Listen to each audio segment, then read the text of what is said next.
Assalamualaikum Barai, selamat datang kembali di Guru Gembul Channel. Ini saya sekarang kedatangan oleh tamu-tamu dari orang tua tersesat. Jadi kalau Coki sama Tretan dianggap sebagai pemuda tersesat, nah ini ada bapak-bapak sudah sepuh, tapi banyak masyarakat menganggapnya sesat dari jamaah Ahmadiyah. Dan ini kebetulan saya berjumpa dan akan berdiskusi dengan para pengurusnya dan sesepuhnya dan pimpinan tertingginya, gitu ya Pak ya, betul ya? Nah ini Bapak dulu, coba Pak diperkenalkan di Ahmadiyah sebagai apa? Assalamualaikum warahmatullahi wabarakatuh. Waalaikumsalam warahmatullahi wabarakatuh. Nama saya Eki Sabandi. Di Ahmadiyah diberikan amanah di pengurus besar yang membidangi literasi, penerbitan, percetakan, penerjemahan, begitu. Kalau Bapak itu? Kalau saya nama Iskandar Gumai, Pak Guru. Iskandar Gumai. Gumai. Gumai itu nama beneran Pak? Iya, jadi kebetulan saya tuh setengah Palembang, setengahnya Sunda. Jadi 50-50 gitu. Ya, saat ini dapat tugas dari Jemaah Ahmadiyah untuk membina para anggota di daerah Bandung Raya dan beberapa kabupaten lainnya. Seperti itu. Ini barusan Baraya saya tuh dengar assalamualaikumnya itu sama geningan dia. Sama insya Allah. Jadi apa yang membuat Ahmadiyah berbeda? Kalau salamnya sama, salatnya Sama. Oh, sama. Rukun iman, rukun Islam, ke ayat benten. Adan Sama azan juga begitu. Nikah dengan wanita, insya Allah. Ya sama semuanya ya. Nah tapi yang tadi katanya akidahnya rukun iman, rukun Islam sama. Apa yang membuat masyarakat atau petinggi-petinggi dan kalangan-kalangan agamawan di Indonesia menganggap akang-akang ada dalam jamaah yang sesat?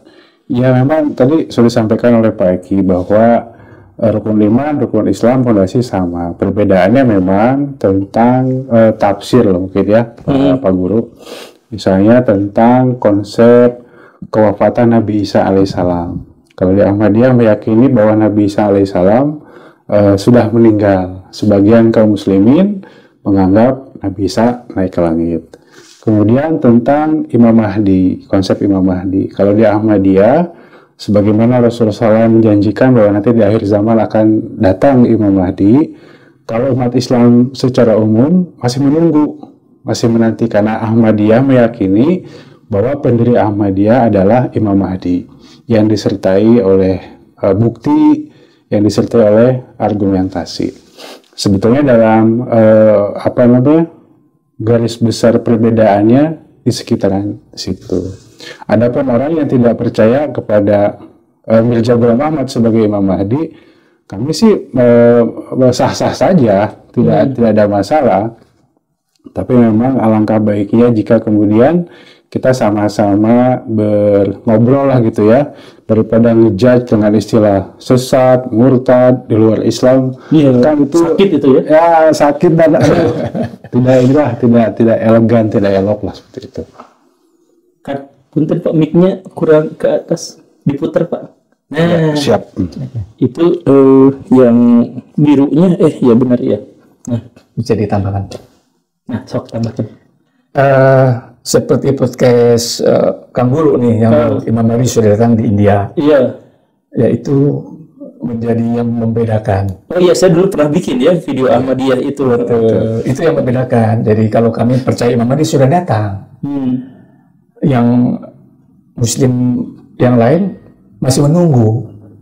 Jadi kan perbedaannya kereta api aja. Kami sudah di kereta api, sudah menuju ke Jakarta. Yang lain kan masih nunggu di stasiun Bandung. Bisa naik pesawat Pak. Karena ini, nah kalau misalkan kalau di antara sebagian kaum muslimin ada yang menganggap sesat, sudah kafir, sudah ya yang semacam itu. Nah kalau jemaah Ahmadiyah menganggap saya yang tidak percaya pada Mirza Ghulam Ahmad sebagai seorang nabi terakhir, sebagai Imam Mahdi, apa saya tuh disebutnya apa gitu? Kalau dalam diksi kami, Muslim Gair Ahmadi. Jadi Muslim yang bukan Ahmadi, hanya gitu saja. Oh gitu, Muslim. Iya. Muslim. Muslim Goir. Ahmadi. Non Ahmadi. Muslim Goir Ahmadi. Tidak dibilang non Muslim. Alhamdulillah tadi kafir sesat murtad. Kami memang tidak demikian. Muslim, karena kan basicnya sama. Rukun iman, rukun Islamnya sama. Makanya kan kalau kata Rasulullah, kalau sholatnya seperti kami, ya, kemudian makan dari sembelihan yang dari kami, kemudian puasanya seperti kami, ya dia Muslim, kiblatnya sama, dia Muslim. Cuman Goer Ahmadi bukan Ahmadi gitu. Ini saya tegaskan, itu perkataan dari Hazrat Mirza Ghulam Ahmad sendiri. Beliau katakan, aku tidak pernah menyatakan kafir pada mereka yang menyatakan syahadat asyhadu alla ilaha illallah wa asyhadu anna muhammadar rasulullah. Oke. Kalau Pak Guru tadi mengatakan ini sesat atau menyatakan kami sesat, kami tersesat di jalan yang benar. Iya. Iya, karena memang jadi betapa saya juga ngerasain sih betapa sakitnya ketika disebut bahwa saya itu sebenarnya mengidentifikasi diri sebagai Muslim tapi dikatain sesat, dikatain itu tuh ya memang kerasa juga sih betapa apalagi sama banyak kan dan untuk jamaah Ahmadiyah bukan hanya tudingan tapi sampai aksi fisik ya pernah mendapatkan persekusi aksi fisik ada dalam peraturan pemerintah juga. Jadi kalau saya mah dianggap sesat oleh segelintir kaum muslimin gitu karena berbeda pendapat, ini bapak-bapak ini mah bukan hanya oleh kaum muslimin tapi oleh pimpinan-pimpinannya juga disebutnya seperti itu ya. Coba ini tolong jelaskan pernah sampai sejauh mana persekusi yang pernah dirasakan oleh jamaah Ahmadiyah? Ya kalau dalam perspektif saya kebetulan kalau orang tua saya tuh dari Sukabumi Pak Guru. Daerah Sukabumi. Daerah Perakan Salak. Itu yang udah bakal masuk neraka Pak. Nah, kan Sukabumi itu cinta dunia Pak. Nah itu masjid yang kami bangun oleh sesepuh kami, orang tua kami dari tahun 60-an, 70-an. Nah itu di tahun 2008, 2010-an itu dibakar. Ya, nah itu salah satu bentuk persekusi yang kami hadapi pada waktu itu. Pada waktu itu gimana perasaannya masjid dibakar ya? Pasti sedih tuh Pak Guru ya, karena itu betul-betul tempat saya belajar ngaji Batasa di masjid itu, belajar sholat, takbir sampai salam di masjid itu, betul-betul yang ketika itu di masjid dibakar, jadi betul-betul terasa sekali kepedihannya, karena itu kita gunakan untuk menyembah Allah, bukan buat maksiat atau apapun, tidak. Cuman maksudnya itu masa kenapa ngebakar, kenapa nggak diambil alih aja gitu? Kan masjidnya bagus gitu, ada ya sudah jadi masjid gitu kan? Yeah. Kenapa harus dibakar? Kenapa nggak diambil alih aja gitu? Atau dinegosiasi Ahmadiyah jangan pakai label Ahmadiyah di sini gitu? Itu nggak ada cerita itu, langsung aja dibakar gitu. Jadi begini Pak, kalau soal persekusi ya. Persekusi sebetulnya suburnya itu setelah Orde Reformasi. Ahmadiyah ini 1925 Pak datang ke Indonesia, ke Nusantara. Berapa? 1925. Tahun depan kami akan mengisi usia 100 tahun. Kalau menurut perhitungan di Syamsiah, kalau menurut perhitungan Hijriah usia kami itu 103 tahun. Begitu. Kami lebih dulu lahir secara ormas ya. Kalau kami itu lahir itu 25 Desember 1925. Ormas terbesar di Indonesia kan lahir di Januari 1926. NU. Kalau Muhammadiyah kan 1917. Ya, kalau kita bicara seperti 12 ya? 12 ya? Kalau cek lagi nanti. Ya 17 bosan paguyuban Pasundan saya lupa tuh. Oke, jadi zaman dulu penjajahan misalkan karena kita punya musuh bersama ya, Belanda lah gitu. Ya biasa aja kita bersatu beda-beda. Zaman Orde Lama juga sama ya. Mungkin adalah 1-2 insiden, iyalah. Orde Baru aman ya, karena Pak Harto kan sangat menekankan keamanan kita. Di Orde Reformasi ini yang kebablasan tanda kutip. Sehingga persekusi itu ditambah lagi dengan dukungan-dukungan yang ormas intoleran yang menekan pemerintahan lah gitu kan Pak ya. Sehingga akibatnya seperti itu. Jadi Ahmadiyah itu udah panjang di Indonesia itu ya? Alhamdulillah. 100 tahun Pak. Udah 100 tahun. Ya, tahun depan sama 100 tahun. Nah, tapi dari 100 tahun itu, apa dalam tanda kutip ya, apa yang bisa dibanggakan, apa kontribusinya terhadap negara misalkan. Baik. Ada tokoh-tokoh nasional dari Ahmadiyah, ada nggak sih? Ada, baik, diberi ya, saya mau bawa ambil buku itu. Diambil Sumbangsi. Yang mana? Oh, ini Sumbangsi ya.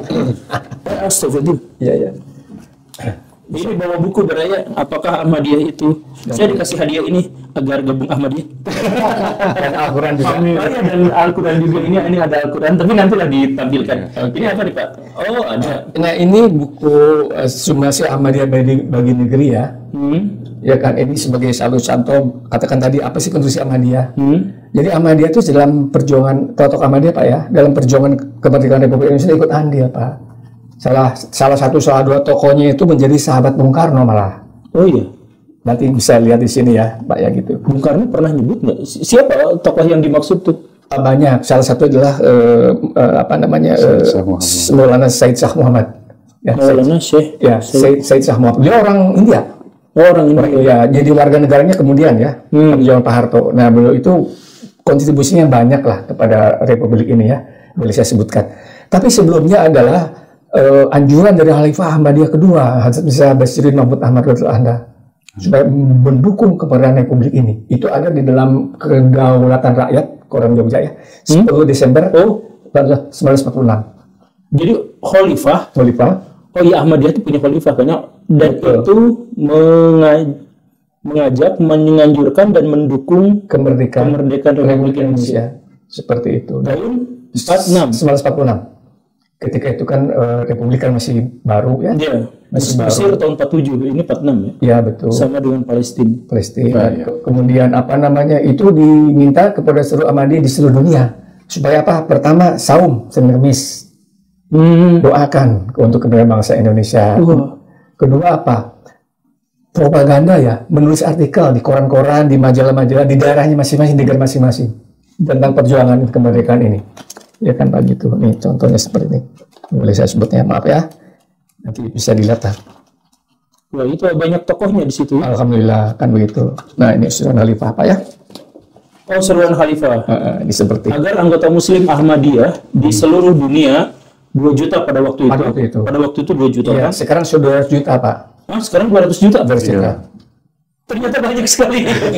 itu sabda Khalifah tahun 2013, 10 tahun yang lalu di Singapura. Satunya buktinya, ya kan? Baik.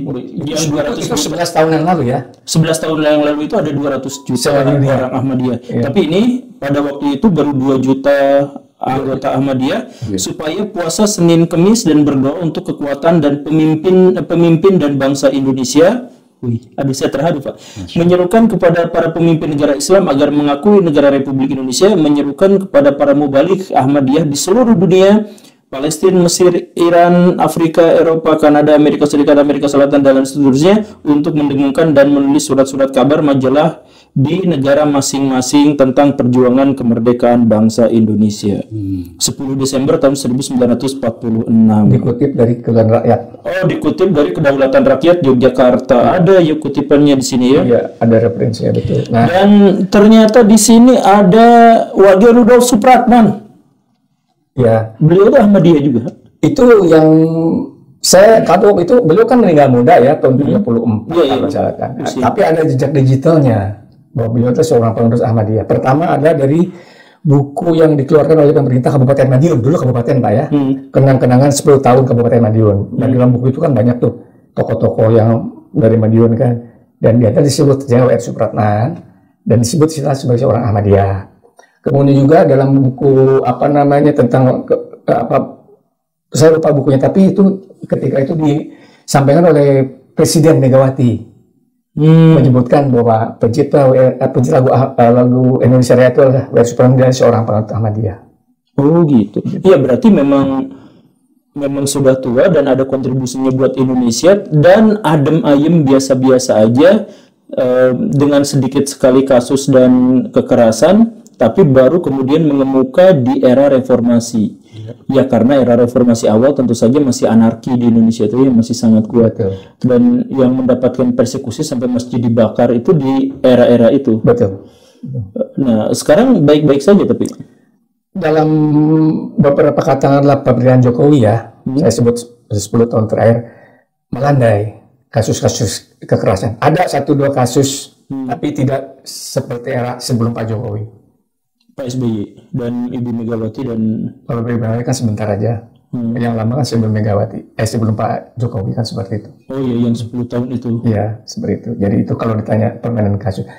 Dan itu sudah banyak sebetulnya penelitian-penelitian di launching oleh Setara Institute, ya persekusi, kemudian juga peraturan daerah yang mengekang, yang berlawanan dengan konstitusi. Komnas HAM juga ya. Betul, Komnas HAM seperti itu.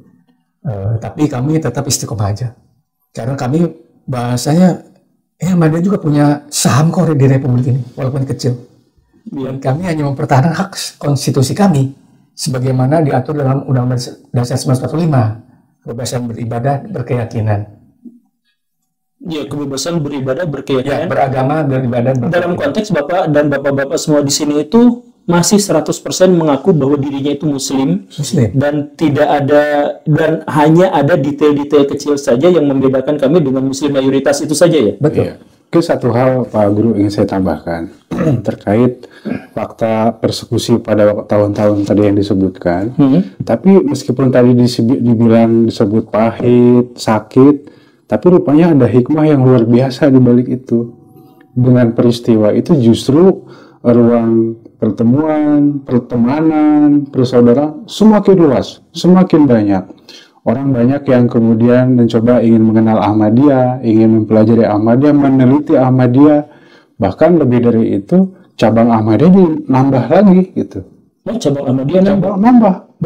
Berkembang. Jadi memang satu sisi tadi sakit pedih, tapi sisi lain rupanya ada turun karunia-karunia baru gitu. Dan mendapatkan teman-teman baru yang lebih moderat, lebih terbuka dan punya open minded. Jadi sebetulnya kita juga bisa berkata bahwa punya husnudzon dan ya positive thinking bangsa dan negara kita itu baik, luar biasa insya Allah. Coba gimana? Masalahnya ruang terbuka, ruang perjumpaan ini yang kita kurang. Ngobrol yang kurang dibuka karena Ahmadiyah katanya bukan Ahmadiyah eksklusif, tapi Ahmadiyah eksklusifkan sebetulnya. Kami nggak boleh bersuara, tidak boleh tampil kan begitu. Tapi kalau misalkan diajak ngobrol kayak gini, siap selalu aja ya bersedia. Siap. Kami di seminar di mana-mana pun boleh. Begitu. Ya. Termasuk Ahmadiyah bikin seminar, ngundang orang juga biasa gitu ya. Biasa. Nah, tapi tadi saya tertarik dengan perkembangan Ahmadiyah sekarang berkembang. Wah, nanti Pak dipecar. Tidak apa-apa, ini fakta. Maksudnya berkembang tuh boleh nggak tahu data jumlah Ahmadiyah di Indonesia sekarang yang update gitu Pak? Kalau menyangkut nominal, karena itu kan termasuk dapur Pak ya. Oh iya, dapur ya. Tapi kalau dikatakan sekian digit lah di Indonesia sampai gitu, itu ada lah seperti itu. Tapi kalau berapa total, karena kan kalau ikut pola NU ya ada struktural, ada kultural kan begitu. Atau bisa gini nih, di seluruh provinsi di Indonesia ada cabangnya? 34 provinsi dari 37. 34. Karena ada pemekaran di Papua kan, pemekaran provinsi itu. Nah itu kami belum masuk di pegunungan, Papua Tengah belum masuk. Kita baru di Papua Barat, Papua sama Papua Selatan. Gitu. Berarti hampir di setiap provinsi. Ya. Berarti yang 3 provinsi itu karena terkontaminasi. Belum terkontaminasi. Oh iya, karena memang baru pemekaran. Dari cabang-cabang yang ada di situ itu, ada nggak misalkan aset berupa sekolah atau masjid, yayasan, yatim piatu misalkan, yang itu tuh ada? Di Jawa Barat ada, ya, tapi di daerah lain belum. Ya. Di Jawa Barat itu apa? Sekolah. Oh, sekolah SMA. Oh, sekolah Ahmadiyah ada ya? Ya, namanya bukan Ahmadiyah, sekolah SMA plus kan begitu. Oh, Ahmadiyah pun juga boleh ikut. Itu sesuai murid kan gitu. Jadi nggak usah disebutkan namanya, takut boikot. Tapi masalah tahu kok. Pemerintah setempat juga tahu, malah kan kita dikasih bos malah.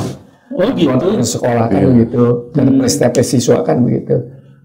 Itu di daerah di Jawa Barat lah ya, di daerah kabupaten, salah satu kabupaten. Kemudian yayasan yatim piatu, karena memang kalau kami terlalu terbuka juga nanti disalahartikan seolah mau misi ya misi seperti itu, padahal kita sebetulnya misi kita hanya kemanusiaan aja.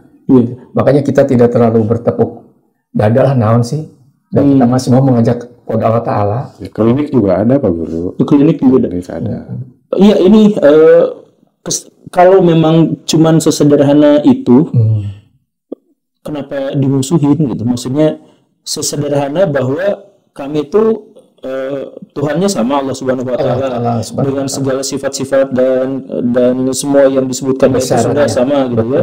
Kemudian bahwa malaikat sama, bahwa Nabi itu sama. Yang membedakannya itu adalah keyakinan bahwa Imam Mahdi sudah datang. Imam Mahdi sudah datang, itu saja ya. Iya. Imam Mahdi sudah datang dan kiamat sudah dekat juga semua di ini ya. Kalau kiamat beda Pak, kiamat itu bukan kehancuran. Dalam pemahaman yang kami pahami ya. Oh, nah ini beda. Nah ini beda nih Pak, beda. Saya cari jauh beda-bedanya aja. Qiyamul Lail. Bapak paham ya Qiyamul Lail? Iya, berdiri di malam hari. Salat malam kan? Kan qiyam itu. Iya. Bukan Bapak hancur malam-malam kan? Oh, iya. Jadi kiamat itu kebangkitan Pak. Dalam perspektif sempit, kebangkitan Islam kedua kali. Itu yang dibawakan misi oleh Imam Mahdi. Bukan Imam Mahdi yang bisa datang, isu kan kiamat hancur dunia itu. Bukan itu. Justru kebangkitan Islam. Karena Islam itu la ilaha illallah Muhammadur Rasulullah harus menyebar ke seluruh dunia. Jadi konsep kiamat dalam Ahmadiyah gimana? Apakah nanti bumi tidak mengalami kehancuran? Nanti pada saatnya iya kehancuran. Tapi yang disebut kiamat kaitan dengan kedatangan Imam Mahdi. Oh. Kaitan dengan Al-Masih yang dijanjikan.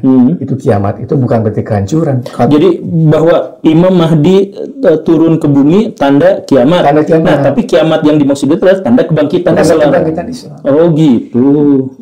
Kan kalau kita lihat sekarang Pak Guru, bagaimana dengan dakwah-dakwah Islam melalui Ahmadiyah di Eropa, di Afrika, dan di benua-benua lainnya, itu cahaya Islam, cahaya Rasulullah SAW kemudian bangkit. Angka 200 juta tadi 11 tahun yang lalu yang disampaikan oleh Khalifah Ahmadiyah yang kelima sekarang ini membuktikan bahwa ada harapan besar tentang kemajuan Islam dan kemenangan Islam. Itulah sebetulnya yang sedang kita perjuangkan bersama sebetulnya. Iya, tapi ini angka 200 juta itu berarti bisa jadi sebuah negara itu. Oh iya. Sebetulnya kan teman masih paling banyak konsentrasi di Afrika. Di Afrika itu memang puluhan juta ya. Dan setiap tahun kan kita Khalifah Ahmadiyah selalu menyampaikan informasi dalam sebuah pertemuan internasional. Oh, tahun ini yang masuk Ahmadiyah, masuk Islam melalui Ahmadiyah setengah juta orang. Memang di angka kisaran 500 ribuan lah ke atas setiap tahunnya. Seluruh dunia ya. Seluruh dunia. Jadi sampai sekarang sebagai informasi Kang Guru, itu Ahmadiyah sudah berkembang di 224 negara. Iya.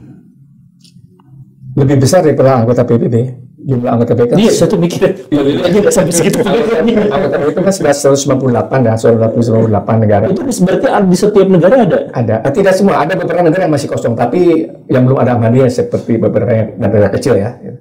Vatikan ada nggak di situ? Ada. Oh, ada Vatikan. Di Vatikan. Wahai umat Katolik, hati-hati karena persebaran Ahmadiyah sudah sampai ke. Berarti nanti di sana bukan lagi Katolik, Pak. Karena di situ di tengah-tengah umat Katolik ada umat Katolak. Gitu. Ada apa malah relasi dengan Paus yang kemarin? Ada relasi dengan Paus. Ada membeli Ahmadiyah di sana memberikan Quran dalam bahasa Itali. Gitu. Ini sebagai informasi juga ya Pak ya. Kami Ahmadiyah itu sudah menerjemahkan 78 bahasa utama di seluruh dunia. Al-Quran diterjemahkan ke dalam 78 bahasa, termasuk bahasa Italia yang diberikan kepada Paus. Paus. Betul. Jadi dari 100 negara, dari 100 bahasa target kami itu. Wah, luar biasa. Jadi bahkan Ahmadiyah bukan hanya misi terhadap orang-orang, tetapi Sri Paus sendiri diajakin. Ini itu mah dialog aja ya. Kan bahasanya kalau Injil Itali itu kan sudah banyak ya. Tapi mungkin Sri Paus juga diberikan ada juga Al-Quran, kitab suci umat Islam. Itu saya mohon maaf ya. Ini saya tampilkan kitab suci Al-Qurannya. Iya. Kitab suci Al-Quran terjemahan singkat tapi nggak ada Ahmadiyahnya di sini. Tidak ada. Cuman maksudnya ada nggak Pak yang beda gitu? Kan kalau misalkan Syiah dituding Qurannya beda. Nah ini Ahmadiyah Qurannya beda Pak? Tidak. 30 juz, 114 surah. Nggak ada. Cek lagi. Yang nggak ada yang beda sedikit itu? Tidak ada. Yang beda tafsir, beberapa tafsir ya. Tafsir masih tentang apa namanya pemaknaan khot sama nabiyin itu satu dua yang menjadi kontroversi kan itu. Karena beda kemudian menjadi digede-gedein atau dimusuhin lah seperti itu, kutip ya, seperti itu. Kalau hadis itu riwayat Bukhari itu diterima. Dan di sini rujukannya ada apa aja yang menjadi rujukan tafsir ini? Jadi yang membedakan hanya bagaimana cara menafsirkan teks-teks hadis itu. Betul. Oh, tapi kalau metodenya, nanti Pak Guru saya bisa baca di sana bagaimana Ahmadiyah mengembangkan 7 kriteria, 7 cara. Misalnya menafsir Al-Quran dengan ayat Al-Quran yang sama, menafsir Al-Quran dengan sunnah, dengan hadis, dengan asar para sahabat, dengan bahasa Arab. Itu bisa dikaji lebih dalam di sana. Jadi dalam dan kita punten Pak Guru setiap bulan mengadakan kajian tafsir Al-Quran ini, mengundang para profesor guru besar dari UIN, dari beberapa ahli-ahli bahasa Arab. Biasa kita setiap bulan mengadakan tafsir. Jadi sengaja yuk kita sama-sama kita buka, kita berbeda tafsir tidak apa-apa. Iya. Berbeda tafsir tidak apa-apa. Kita hargain. Enggak, cuman maksud saya baru ngeh sekarang bahwa perbedaan antara Muslim secara umum dengan Syiah bahkan jauh lebih besar daripada Muslim secara umum dengan Ahmadiyah ya. Karena Ahmadiyah, Bukhari, Muslim, semua sahabat-sahabat masih diterima. Kemudian sholat gak ada yang berbeda, bacaan-bacaan seperti azan, sholawat, doa-doa segala rupa juga tidak ada yang berbeda. Yang membedakannya hanya tafsir terkait dengan Isa, Imam Mahdi, dan mungkin lebih sedikit terkait dengan kiamat yang tadi itu. Itu mas kecil aja. Iya, sangat kecil. Jadi kiamatnya tetap ada, tetapi bahwa pemahaman bahwa kiamat itu dekat dengan Imam Mahdi itu adalah kiamatnya sebenarnya justru adalah kebangkitan. Ya sama seperti kebetulan Putra Pak Guru, kebetulan saya dari keluarga besar dulunya bukan Ahmadiyah, dari kelompok Islam yang lain gitu. Masuklah Ahmadiyah tahun 1985. Jadi ketika saya pelajari, rasanya kok yang di sekolah, yang di Ahmadiyah, bacaan tadi segala sama, praktek sama. Cuma tadi yang tadi dijelaskan tentang tafsir itulah yang berbeda, dan itu kan biasa. Tafsir dari beberapa kelompok Islam juga berbeda, itu biasa sih gitu. Cuma memang tadi Pak Eki sampaikan kalau untuk Ahmadiyah agak ya lebih lah itunya tekanannya gitu. Gitu. Ya, jadi maaf saya tambahkan Quran ini dalam bahasa Indonesia ini edisi ke-6 Pak Guru. Edisi pertama itu 1960-an lah. Edisi pertama ini sudah yang edisi ke-6 kan. Ini terjemah dan tafsir. Ini menerjemahkan dari karya Khalifah kedua yang diterbitkan 1940-an. Jadi Quran ini sebenarnya sudah 100 tahun yang lalu. Tapi tafsirnya coba nanti dibaca masih relevan dengan kondisi sekarang.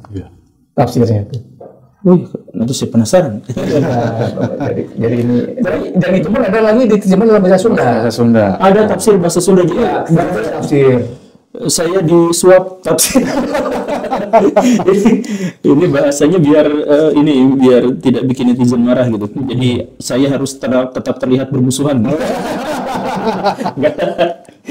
Ini tafsir bahasa Sunda ya, luar biasa. Kemarin kawan saya jual Alkitab berbahasa Sunda itu puluhan juta karena itu langka. Alkitab berbahasa Sunda. Nah ini Al-Quran berbahasa Sunda dan ini free untuk Pak Guru. Free. Kalau saya jual berapa ya? Nah, ini saya banyak ketawa karena apa ya? Saya tuh sebenarnya galau dan bingung juga karena bagaimana menyikapi sekelompok masyarakat yang oleh sekelompok masyarakat itu dianggap sebagai kelompok yang menyimpang gitu. Nah, tapi ada lagi sedikit saya pengen mengajukan pertanyaan. Bapak-bapak ini dari tadi tuh ngomong khilafah gitu ya.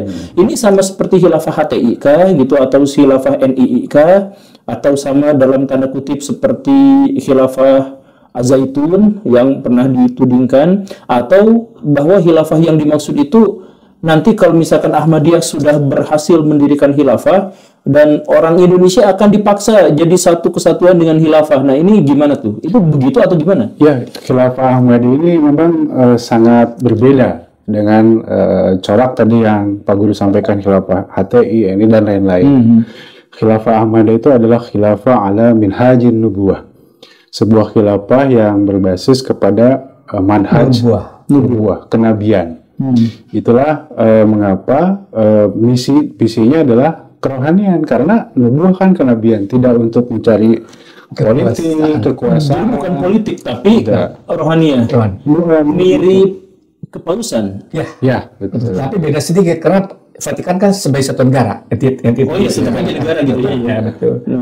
Kalau Muhammadiyah mah tidak negara. Tidak. Sebagai satu contoh mengapa rahasia tanda kutip nih saya bisikan rahasianya Pak Guru. Oke. Jangan sampai ketahuan. Kenapa Ahmadiyah diterima di 224 negara, khususnya Eropa, Amerika yang Islamofobinya tinggi? Iya. Karena Ahmadiyah steril dari gerakan-gerakan politik.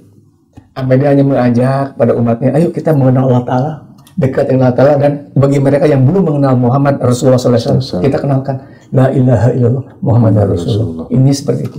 Tidak ada paksaan loh. Kalau memang tidak ada kaitannya dengan politik, dari mana Bapak dapat uang dan bisa nyetak Al-Quran ini? Berdikari, Pak. Kami punya sistem candah bahasanya tuh. Jadi kami harus minimal mengeluarkan 1/16 dari penghasilan kami. 1/16 minimal. Wah, Bisa kayak perpuluhan itu Pak. iya, bisa 1/10, bisa yang maksimal 1/3 sesuai dengan hadis Nabi Sallallahu Alaihi Wasallam. Oh, maksimal 1/3, minimal 1/16. Ya, begitu. Itu yang dikumpulkan dari seluruh anggota ya. Walaupun tidak dilihat dari berapa, cuma 10.000, 20.000 rupiah kecil, enggak. Memang penghasilan sebegitu. Yang penting kan kita saya pada Allah Ta'ala, Pak. Kalau zakat masih tetap Zakat itu kan wajib. Oh, zakat Nomor satu. Nah, jadi kalau yang ini mah itu adalah keputusan khilafah gitu lah ya. Keputusan dari pendiri Ahmadiyah. Keputusan pendiri Ahmadiyah. Sebelum Islam yang mengatakan tentang sistem canda ini. Sebagai iuran lah gitu ya. Sebagai penguat pergerakan kan perlu dana. Perlu dana. Tetap. Jadi ini kalau ada orang yang mau gabung Ahmadiyah, maaf Anda diporotin ya 15% gitu. Ya bahasanya sih begitu, tapi tidak langsung ya, kan ada bertahap. Mungkin pelan-pelan dulu, kan sedikit, kan sampai akhirnya timbul kesadaran bahwa ternyata dengan memberikan canda pada jemaat ini tidak miskin, atau masih juga bisa ada makan. Yang dikembangkan Pak Guru di dalam Ahmadiyah itu semangat berkorban harta yang di zaman Rasulullah SAW yang luar biasa. Di Ahmadiyah dan berbasis kerelaan, tidak ada paksaan.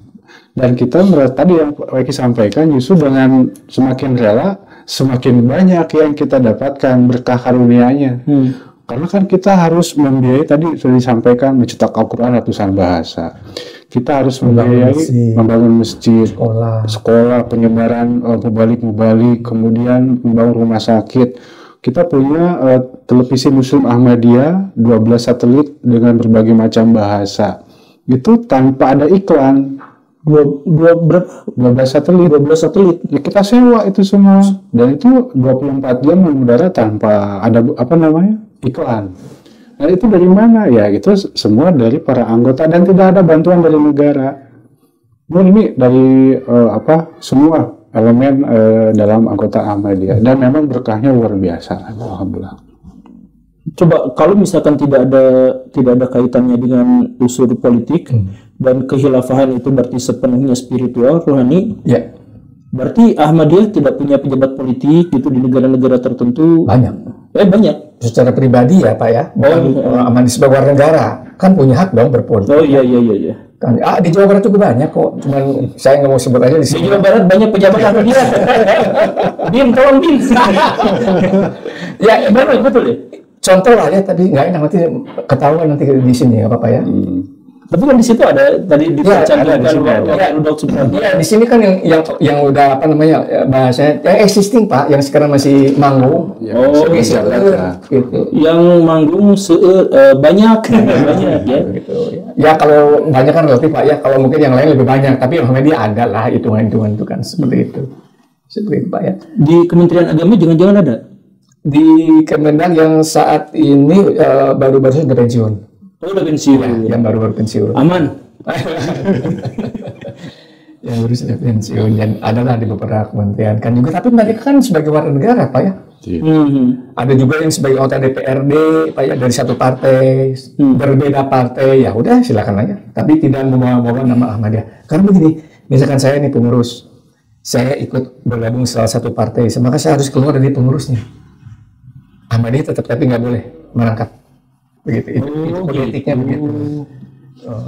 Seperti itu Pak. Jadi Pak pengurus harus steril dari urusan dengan politik lah gitu. Tapi kalau mau silakan aja, nggak apa-apa. Kamu punya kewajiban untuk berkhidmat kepada negara kok. Tapi kepengurus Ahmadiyah lepas saja, diberikan pada Yahweh.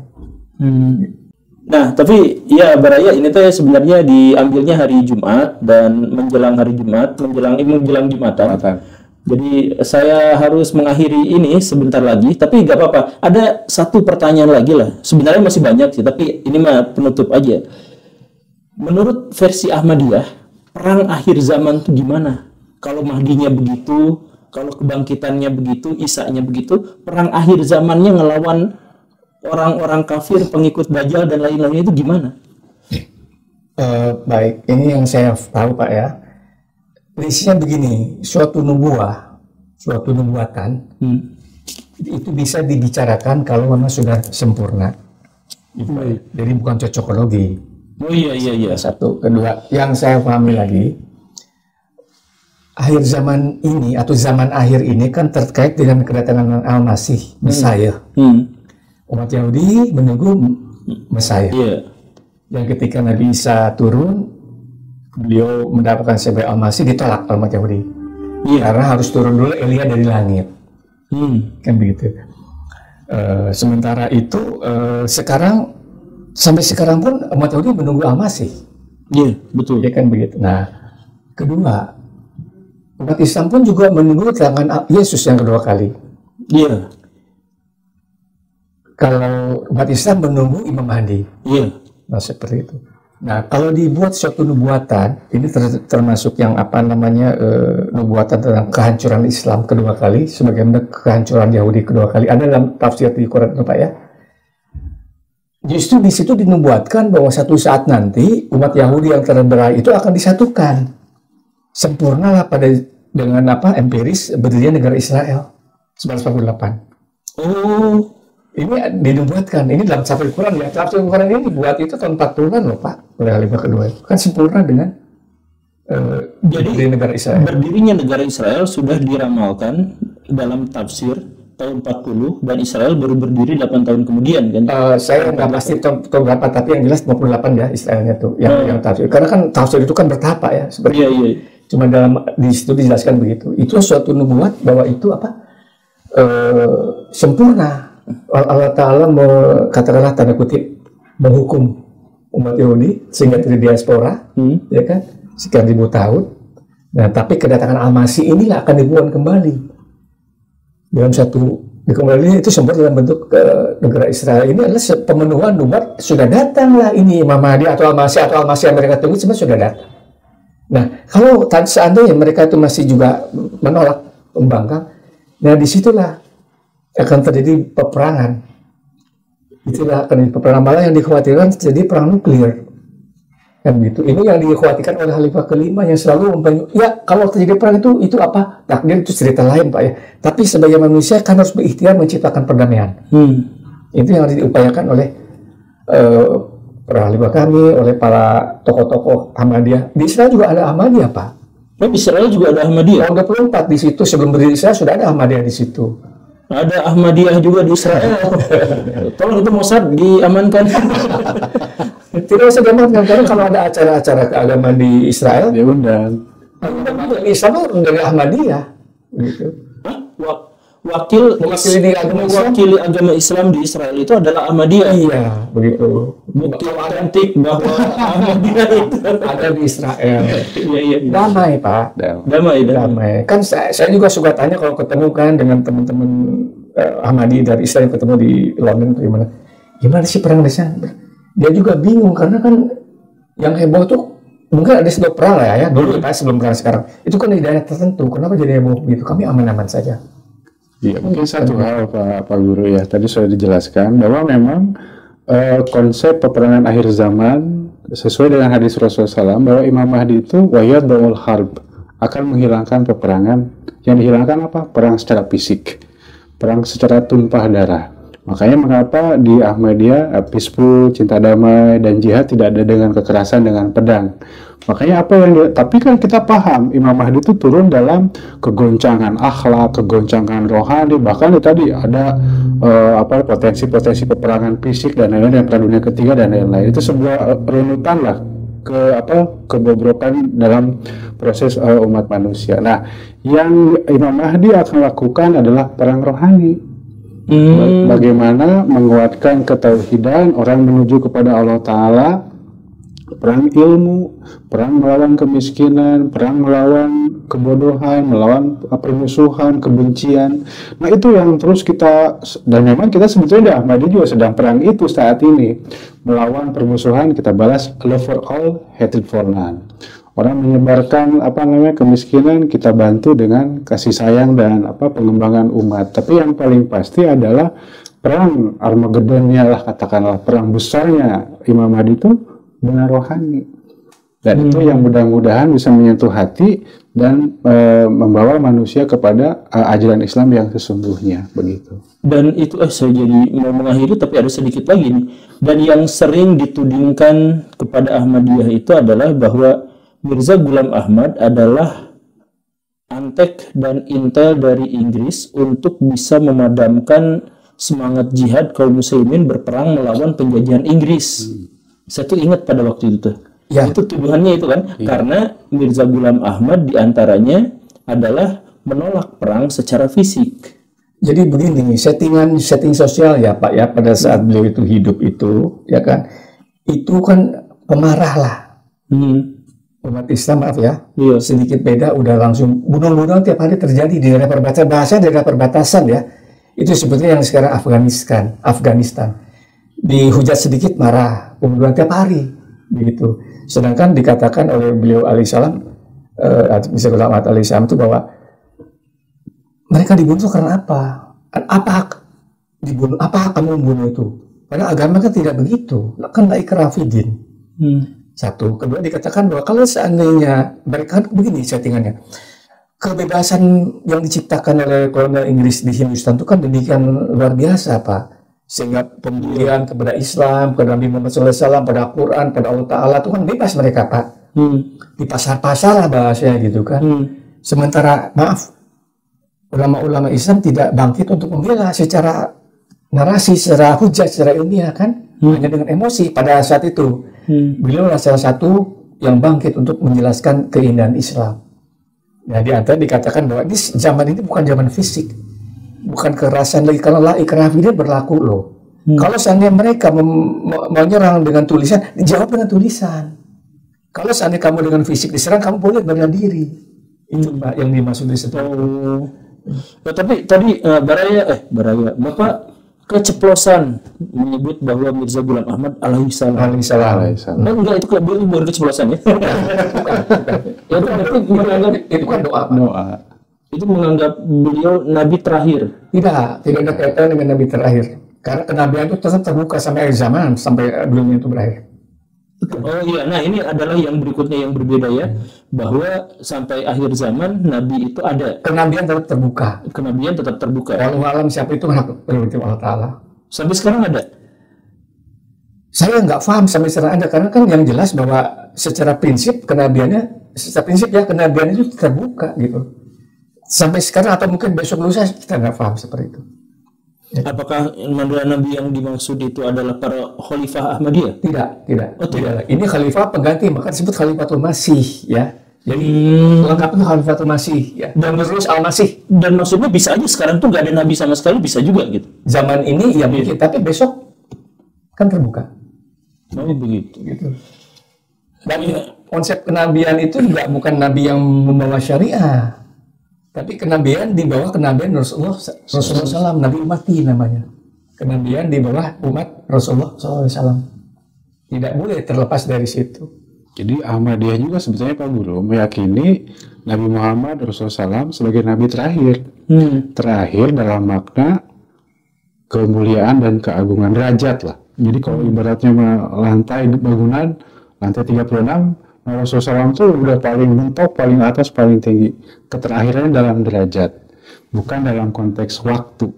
Jadi, kalaupun ada, sebagaimana tadi disampaikan di akhir zaman akan datang Imam Mahdi, akan datang Nabi Isa sebagai Nabi, itu sebagai muridnya Nabi Muhammad, sebagai pelanjut, penerus Nabi Umati, Nabi Zili, istilahnya seperti itu. Nama bulus ya, betul. Apa itu? Nabi Zili itu bayangan. Nabi Guruzi itu adalah pantulan ya. Seperti misalkan kita tuh lihat di cermin, kan ada Kang Guru di kaset. Nah, kan hakikatnya cuma satu beliau Kang Guru kan. Di cermin pantulannya aja. Berarti Nabi itu macam-macam juga dalam Ahmadiyah itu ya. Ada Nabi sebetulnya. Ada 2. Syariat, garis syariat.